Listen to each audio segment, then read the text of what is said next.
problem, and this problem is something which is not even like no one knows how to deal with this. So yeah, that's my take on it.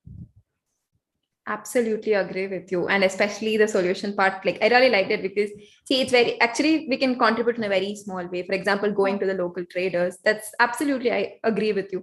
And I feel the issue of microplastics is also something we need to consider, because at this point it has started entering a food chain, and that is actually affecting marine beings and us human beings who are consuming we are fishes. consuming. Yeah. Exact. Agreed. Definitely. Also, I would welcome Divyanshi and Nikita, who are from a previous batch of interns who are working on their final project. Welcome, guys. So, yeah, we'll continue with the discussion. Who wants to go next? Can I go next? Sure. Yeah, I just want to mention one thing. As Shruti mentioned, that we can do a little. So that's all my point is, like our second goal is zero hunger. So what we can do is not to waste food in our plate. We can't take big step, but at least we can help in these small steps. Definitely. Those tiny things that we ourselves can do right in front of us when something is happening, we can work towards. Definitely. Agreed.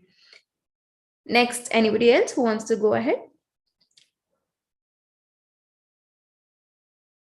Ria? Yes, I'll start. Okay, so I chose the goal of responsible consumption and responsible production. So like one of the primary motivations behind this is like I see a lot of consumerism around me nowadays, and it is affecting the environment severely. And it is something which I feel really personally connected to because I practice minimalism. So like as we have grown up hearing this thing that you have to become the change that you seek to experience in the world. But like many of us oftentimes get confused that how exactly are we going to bring this change about? So like this is something which we can practice in our daily lives, because as we can see, according to the UN website, trillions of dollars can be saved if the consumers in the restaurants are responsible about their food. Billions of dollars can be saved if unnecessary lights and electronic appliances are switched off on time. So like that is something which we can practice on a daily basis. And along with that, we can practice minimalism, like which is like buying less and being happy with what you are. So like these are the small steps which we can definitely take to basically improve the condition of our planet. And along with that, we should also try to uh, incorporate the concept of circular economy, wherein we produce the amount of resources that we need along with conserving the nature in the way it should be done. So like, yeah, that's all. Thank you. Absolutely. Very nice points. But the fact that minimalism actually is creating a new consumer base in itself is something that we can discuss, I think, on some other day. But yeah, minimalism itself has a new consumer base, and we end up buying things by discarding existing things, whatever we have in the name of minimalism. So that's something that's a debate altogether. But other than that, the concept of circular economy and everything, I definitely agree with you. Absolutely. Anyone else who wants to go ahead next? Can I go next? Yeah, sure. Go ahead. Could you please switch on your camera? Am I audible? Yeah, you are. Actually, my internet is a little flaky right now. Okay, go ahead.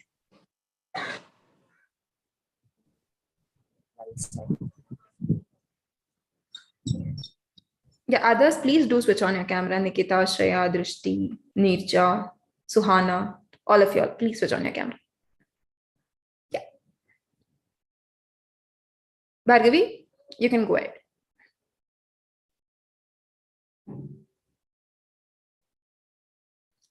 Okay, I think Bhargavi, are you there? Am I audible? Yeah, now we are audible.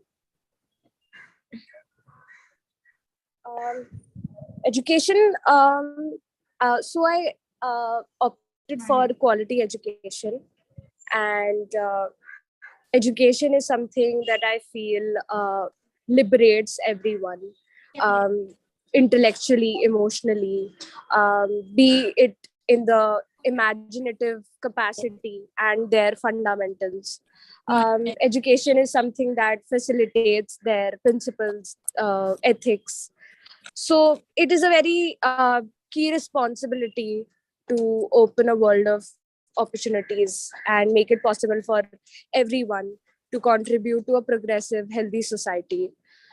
And there obviously have to be the involvement of resources and government and various NGOs, and citizens have to take action, and there have to be things to do, targets to set.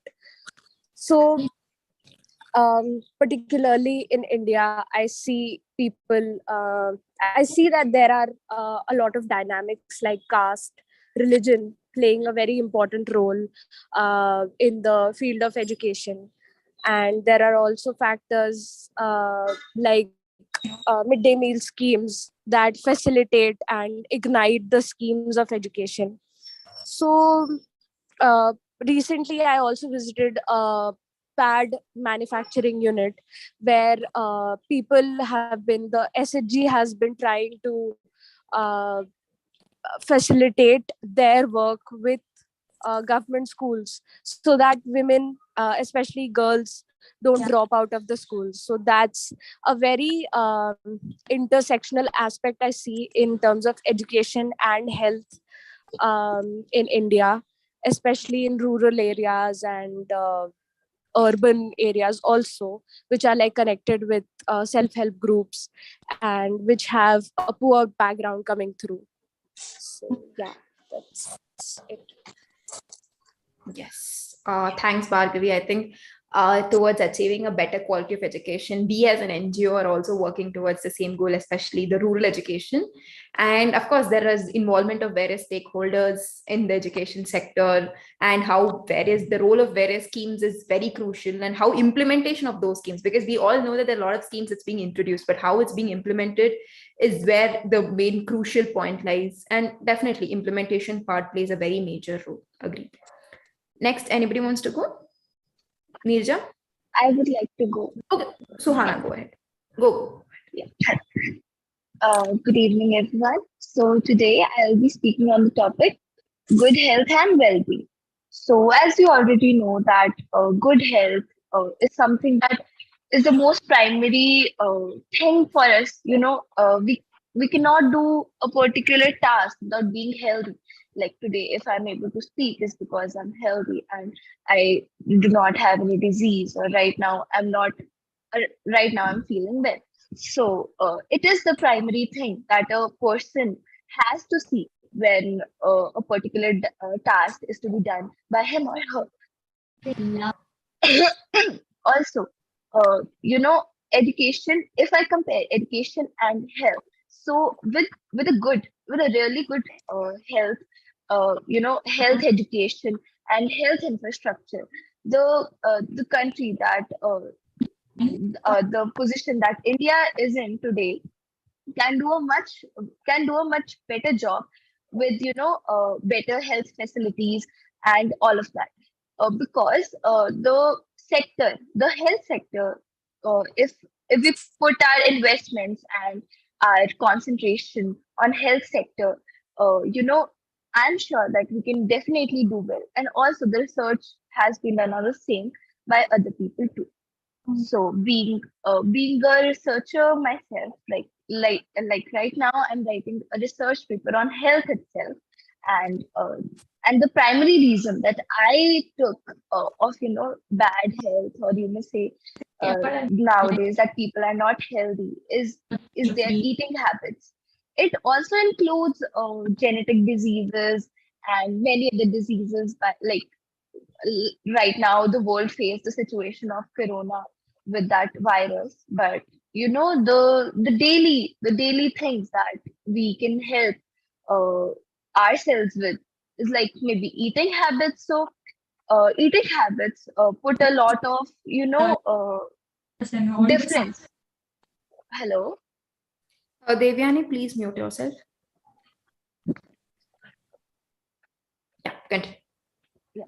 So eating habits put a lot of difference in your the way you live, your standard of living, your lifestyle. And when it becomes better, I think your health becomes better. So eating habits include not only, eating junk food, but eating right, what is good for your body. Then I will not be only talking about your health as a physical health, but also how important it is to maintain your mental health, how it helps to to let you focus on a thing. For like nowadays you can see many. I am a volunteer of a society in my college. It promotes mental health. So I think I'm a big part of something. People who are unable to talk about their problems, about their who are not well. I don't say that they are mad or something, or it is very inappropriate if someone is going through something and we call him, okay, he's mad, or but Suhana, I think we need to focus on how youth can contribute towards achieving that goal. sure. So Yeah. we can promote awareness, like uh, of mental health, and all of it, like all the factors that I think that are promoting healthy well-being can be promoted by us. Speeches can be given to the people who are unaware, and seminars can be held in remote areas where people are very much like have very much least knowledge about those things. And yeah, we can do something on the social media too, like we are doing right now.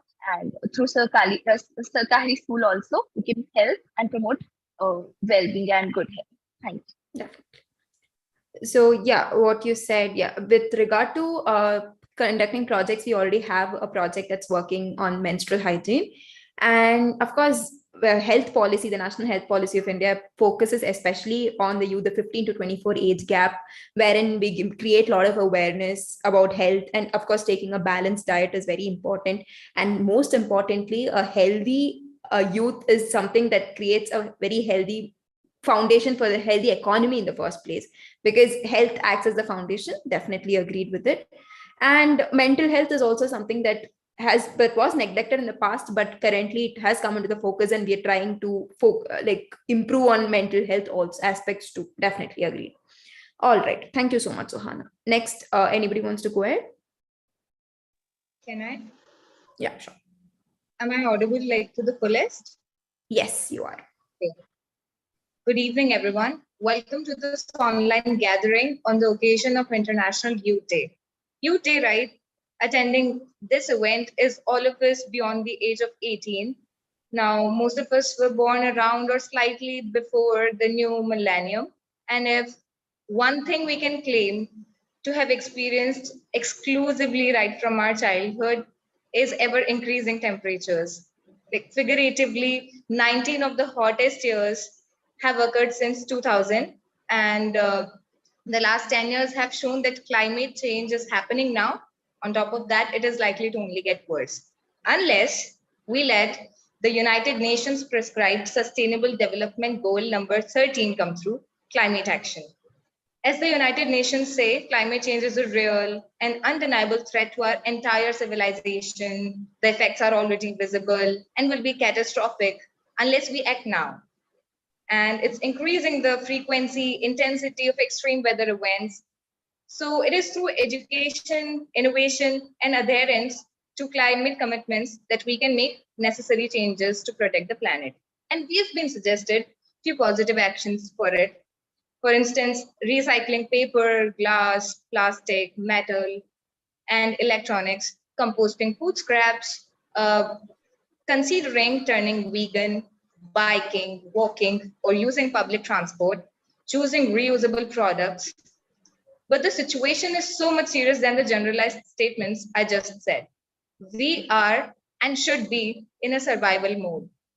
Factually, climate action is so much beyond our change in lifestyle habits.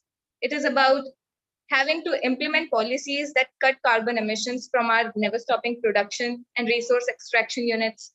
It is about innovation that helps us be more careful and empathetic of our planet And it's about the collaboration of the biggest industrialists out there and world leaders who can come together for this cause. And while all this counts, the goal is also about the individual units like us who stress upon the scenario, and the organizations around the world fighting their way through protests or rallies, the entrepreneurs churning out green business ideas to help us deviate from our current destructive way of life. We all have been at it for too long, and we might have changed the things for better, but it's just a little. Facts say that we need $1.3 trillion investment to be funneled into initiatives to help stop the damage that climate change has caused to our planet. And we can then borrow 20 years to ourselves to do anything further.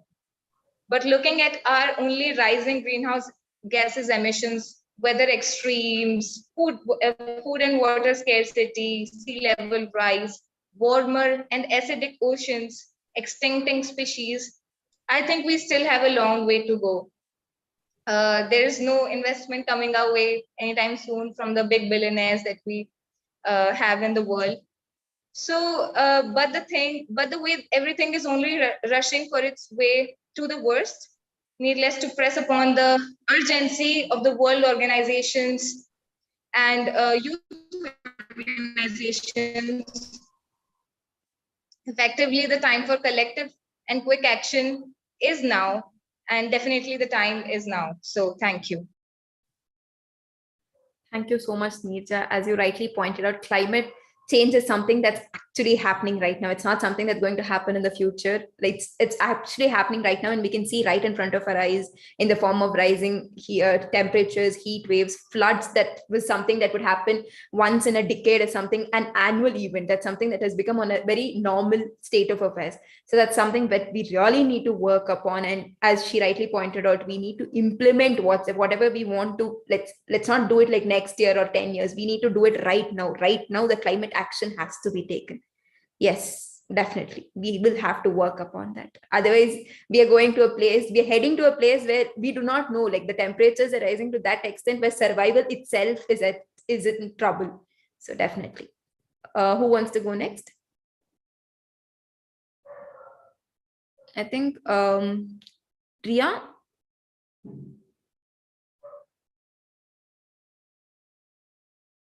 Oh yeah, I'm sorry. Yes, I'm remembered. done. Yeah. You have done that. Shreya.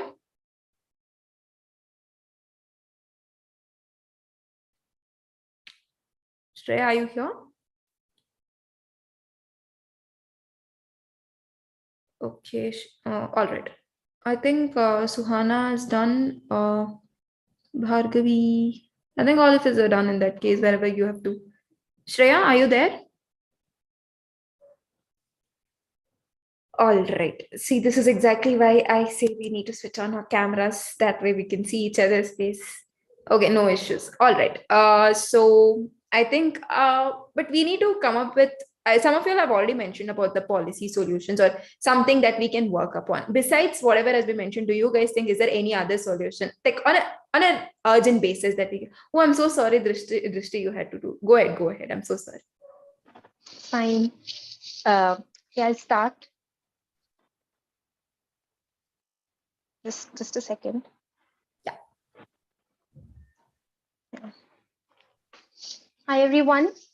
I am Drishti Bansal, and I've chosen the Sustainable Development Goal, that is peace, justice, and strong institutions. Now, what I think it makes us very clear, peace and justice, and how do we gain that? It's through strong institutions. Peace and justice, both of these things are very important in every society, in every country. And how do we gain that? How do we demand that? Is through strong institutions. Now, humans, they have formed large communities since time immemorial, and to establish peace and justice, they've made certain institutions to govern themselves. So govern themselves, and this is the way the foundation of democracy was built. How the process of democracy has been carried on in our generation. Now, that is why strong institutions, now I'm repeating myself and saying strong institutions because it is the core of my topic, that is because it is to establish and maintain democracy, because only with them we can make democracy thrive.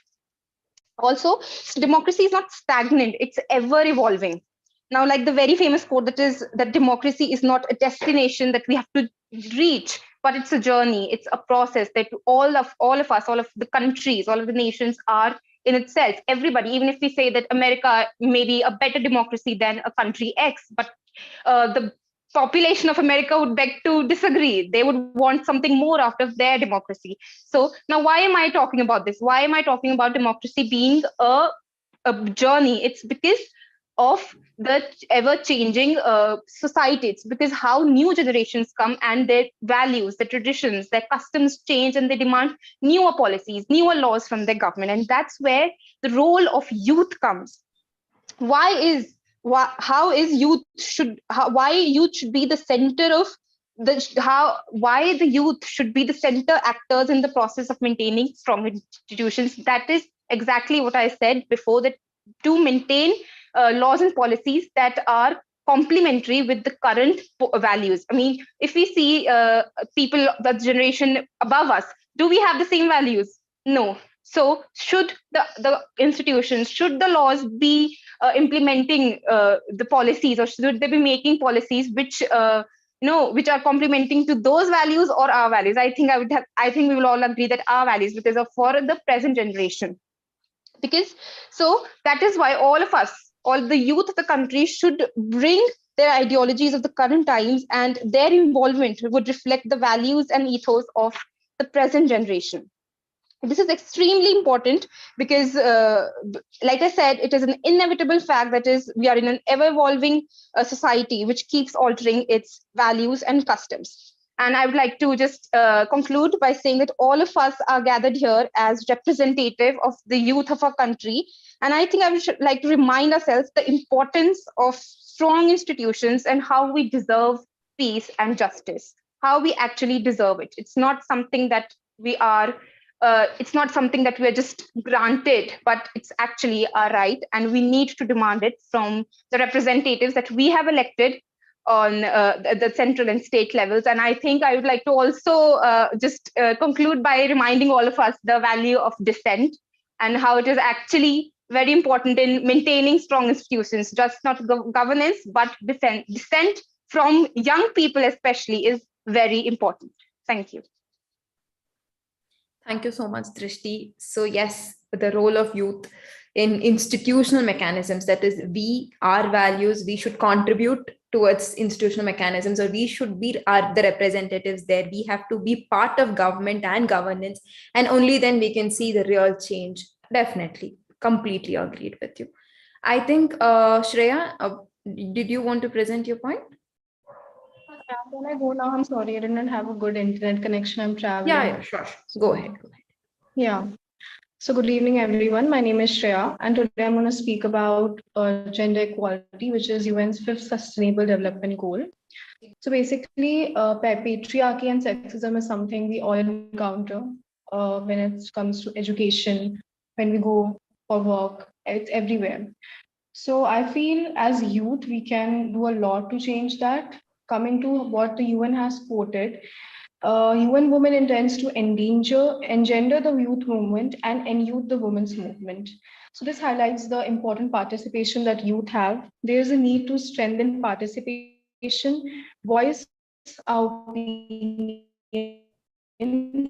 and partnerships with young women and men-led organizations. Shreya, your voice is breaking actually. Okay, is it audible now? Yeah, now it's better. Yeah. So as I was saying that we need to include curriculum which teaches the children about gender equality. Odisha was one of the states to do that, but of course this has not been followed by many states. So there's need for people and the government to do that, so that children from early ages can learn about the importance of treating men and women equally. Also, there are many survivors, the rape survivors, there are the people who are assaulted. So there's also a need for advocating the survivors, voicing their opinions, and encouraging them and supporting them, giving them the environment in which they are comfortable enough to speak about what has been happened to them.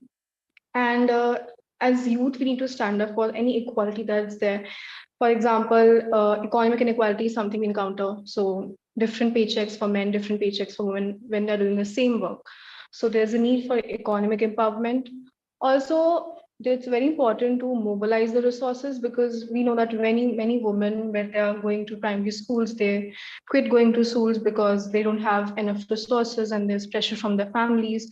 So we need to provide them with all the important resources, like traveling from the school, from the home to the school, the uniform, the meals, everything, so that they can feel motivated and they start coming to school, getting educated. And I feel education is very important part to gender equality, because if we not start teaching our sons and daughters that, okay, you can do the same thing and you can also do the same thing, it's not going to happen. So yeah, thank you. Definitely, definitely. I think we also need to focus on the political aspects too, because see, we have been fighting for reservation in the parliament for so many years on end, but however, it has still not happened. But however, of course, in the panchayat, like the grassroots level democracy, of course, 1/3 reservation we have given, and that has actually given a lot of representation. See, at the end of the day, we are all fighting for giving adequate representation, especially in the policy making field or the law making field in general. So we need to work towards achieving even the political representation, because that's very important.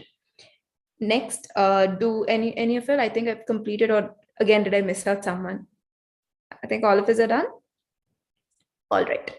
So now we've all come up with solutions in our like part, but besides all these, is there any other solution that you can come up that can be achieved easily, not having a long gestation period, very short, small goals that we can achieve,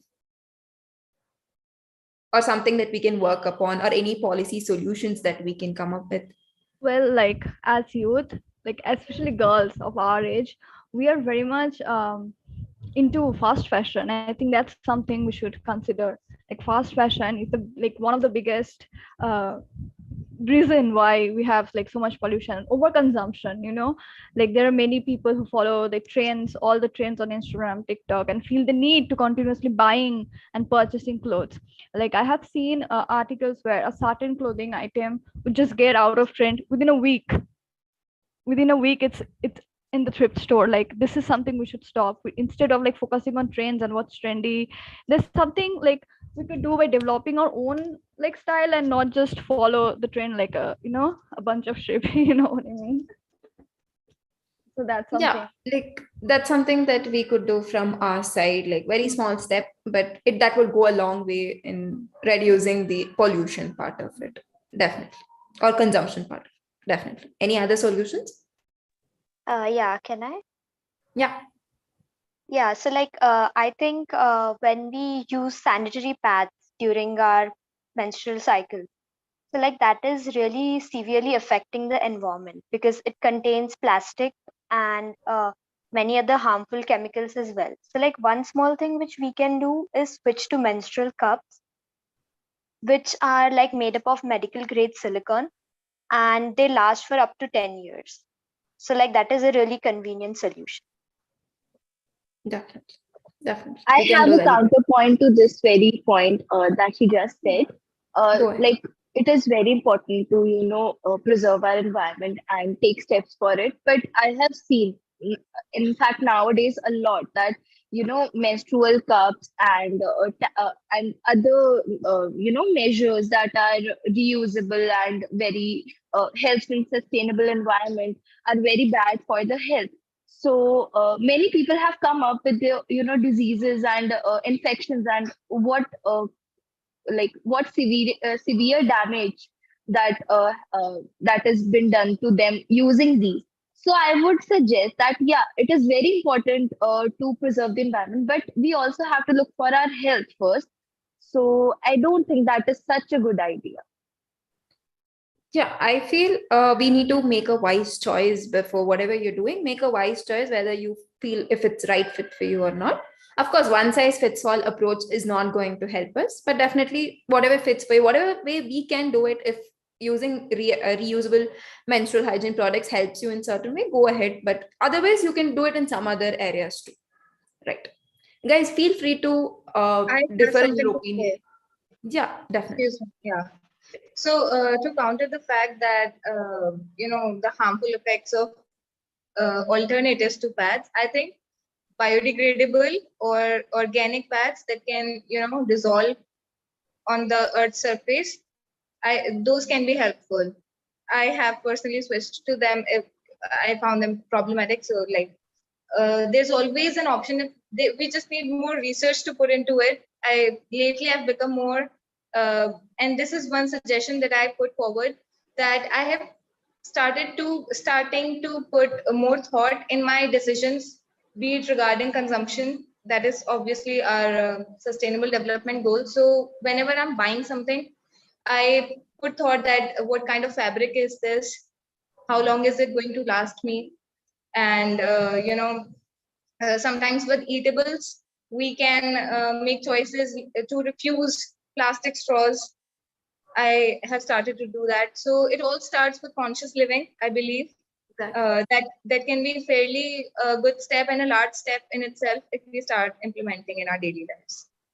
Definitely, definitely. Conscious choice is something that plays a very important role, because when you're throwing something on the road, if you consciously choose not to do that and take it home and bring it and put it in the dustbin, that itself goes a long way. And we can save so much of resources in terms of like just by picking up just that one packet, then bringing it home. So definitely conscious choice is something that is very important. And as youth, I think we ourselves must do it and show. We should be the leaders. We have to lead by doing all these things. Definitely. Any other solutions or any other place where youth can play a very important role and to help to achieve the sustainable development goals? I've always thought about how the cemented roads in all of our localities, cities are proving to be such a big problem. I mean, just imagine we've blindly cemented all of our roads without thinking of water conservation, without thinking of how we're going to drink, how we're going to conserve water. So I think all of us should really push all of our municipal corporations, the local authorities, to build certain structures to preserve water in every locality. I mean, such things have been done in villages, I think, but I think that's very necessary even in city areas. It is going to be a challenge how to preserve water in such a city area, but I think it would solve so many problems. It would solve water scarcity. It would help trees grow. It would solve problems for farmers. So, and greenery and everything. I think this really simple yet yes, obviously complicated solution will manage a lot of problems.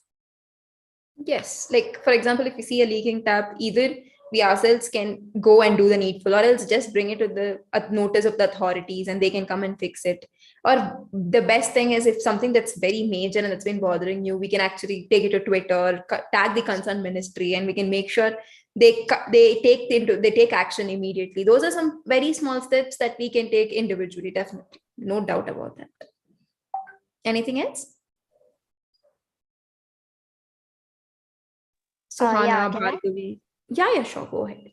Yeah, so like I personally feel that when we exercise our right to vote, like after elections, we really forget that we can put pressure on the government and like bring about really the developments that we want. So like that is something which we should really consider when we talk about changes. Absolutely, absolutely agreed with you, because voting is something that's a right that's given to us, and most of us do not even exercise that vote. That's where the problem lies. No, we say, we sit here, we criticize that government has failed in doing that, government has failed in doing this, but we had a right, we had an opportunity to cast our vote, something that's guaranteed by the constitution, but we failed to do that. Even after voting, we know we can bring the government, we should make sure that government is accountable to us. That's a very good point, Ria. Thank you so much for bringing that up. Anything else? Guys, come on, please contribute. Shreya, Bhargavi, please contribute. All right, I think, yeah.